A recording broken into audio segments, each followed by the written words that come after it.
बिस्मिल्लाहिर्रहमानिर्रहीम। आज हम एक्सरसाइज 1.1 में क्वेश्चन नंबर 1 करेंगे। क्वेश्चन नंबर 1 में हमारे पास 4 पार्ट है। 4 पार्ट है। 6x² minus 13x plus 5 is equal to 0। ये हमने आज फैक्टराइजेशन मेथड के ज़रिए सॉल्व करना है।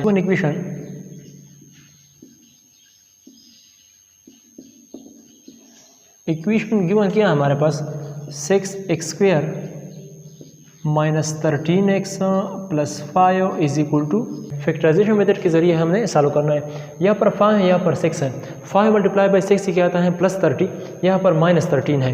ऐसा दो हिस्से जिनके हासिल ज़रब से प्लस 30 आ जाए, हासिल जमा करने से माइनस 13 आ जाए, वो दो हिस्से हमारे पास हैं -10 -3। तो फिर हम किस तरह लिखेंगे इसको? 6x² minus 10x minus 3x plus 5 is equal to 0।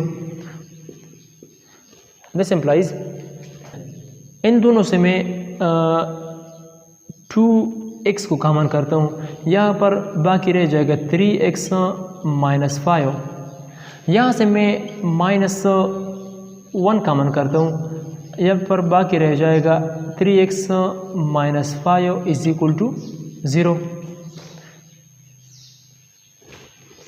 Next step में यहाँ पर 3x माइनस 5 है, यहाँ पर भी 3x माइनस 5 है।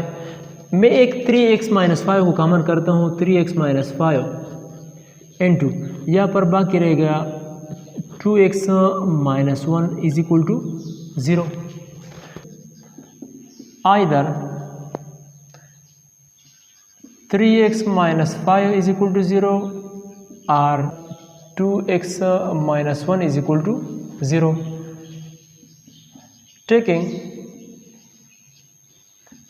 3x minus 5 is equal to 0, 3x अपनी जगह पर लिख दें, 5 को इस तरफ कर दिए, प्लस 5 बन जाएगा। अब मैं दोनों साइड को 3 पर डिवाइड करूँगा। 3x divide by 3 is equal to 5 divide by 3, ये 3 कैंसिल होगा। x is equal to 5 divide by 3, ये x का वैल्यू क्या गया हमारा? So 2x minus 1 is equal to 0। This implies 2x अपनी जगह पर लिख दें, ये -1 है, ये उस तरफ कर दे, ये +1 बन जाएगा। अब मैं नेक्स्ट स्टेप में दोनों साइड को 2 पर डिवाइड करूँगा, तो फिर ये हमारे पास इस तरह आएगा 2x divide by 2 is equal to 1 divide by 2, ये 2 कैंसिल होगा। नेक्स्ट स्टेप में x is equal to 1 divide by 2,